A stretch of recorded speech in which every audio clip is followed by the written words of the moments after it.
Dear friends, welcome to another episode in the fantastic world of the military. In this video, we will talk about a curious and at the same time quite worrying finding.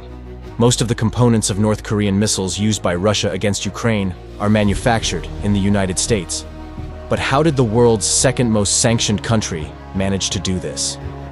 According to a report released in January, Russia began firing North Korean ballistic missiles at targets in Ukraine, with the analysis of the wreckage of these missiles revealing a curious and at the same time worrying fact. About 75% of the components found in the North Korean missile were manufactured in the United States, 16% in Europe and 9% in Asia. But how was a North Korean missile used by Vladimir Putin's army? And more importantly, how did North Korea, the world's second most sanctioned country, just behind Russia, manage to access such advanced components that are so tightly controlled for sale? The North Korean missile launched by Putin against Ukraine is the result of a long process of rapprochement that began in July 2023, when Sergei Shoigu, the Russian Minister of Defense, visited North Korea. During that visit, Shoigu toured North Korean weapon and ammunition factories and depots, signing a series of protocols with dictator Kim Jong-un that, according to various sources, laid the groundwork for the sale of large quantities of North Korean weapons to Russia, with the final agreement signed in September 2023. When the North Korean dictator visited Putin's Russia, unlike in Ukraine, where countries make it a point to publicly show their support for the country's defense against the Russian invasion. In the case of Russia, no country wants to publicly demonstrate its support for the invasion, as doing so risks being hit with significant sanctions from the United States and the European Union. Thus, through the agreement signed in September, the world's second most sanctioned country, North Korea, agreed to sell part of its vast arsenal of weapons, missiles, and ammunition to the world's most sanctioned country, Russia. As both countries are already heavily sanctioned, they lose nothing by doing this, with North Korea gaining in exchange, besides basic inputs like coal and fuel, access to important technologies for the modernization of Kim Jong-un's nuclear arsenal and ballistic missiles. Therefore, within the scope of this agreement, many more missiles and, especially North Korean, artillery ammunition are expected to be fired by Putin against Ukraine in the coming months. If the answer to the first question is simple to answer, the answer to the second is much more complex and mysterious.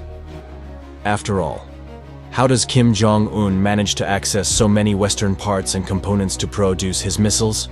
The sanctions applied to North Korea aim to prevent North Korean companies from directly acquiring certain parts and components, also prohibiting foreign companies from acquiring these parts and then passing them on to North Korea. Within the scope of these sanctions, hundreds of companies spread across practically all continents are prohibited from acquiring parts and components classified as sensitive because they can be used in the production of weapons, such as missiles. However, these sanctions leave huge loopholes that can be easily exploited when there is the will and resources to do so. One of the tactics involves creating a cascade of companies, with the most visible of them directly acquiring a more sensitive component.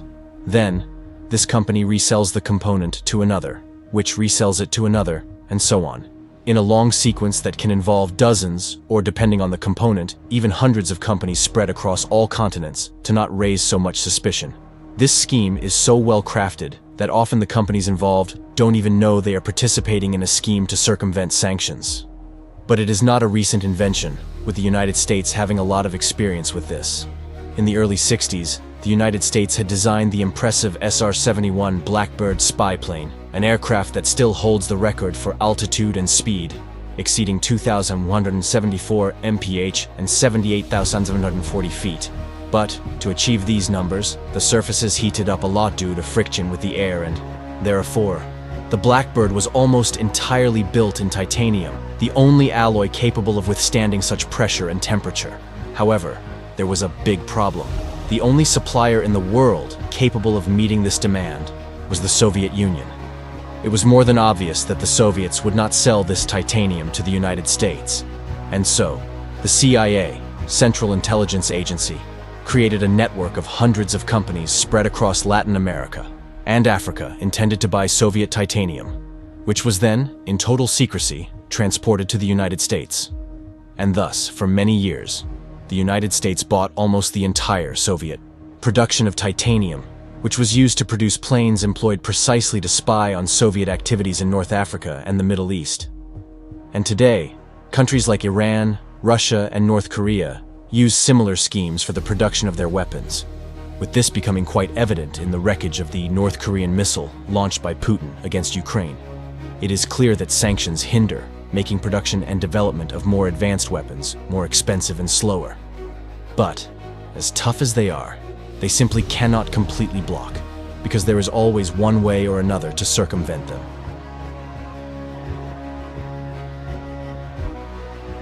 And if you are not yet subscribed to the channel, subscribe and activate the notification bell to not miss any news, criticisms, ideas, or suggestions. You can leave them in the comments.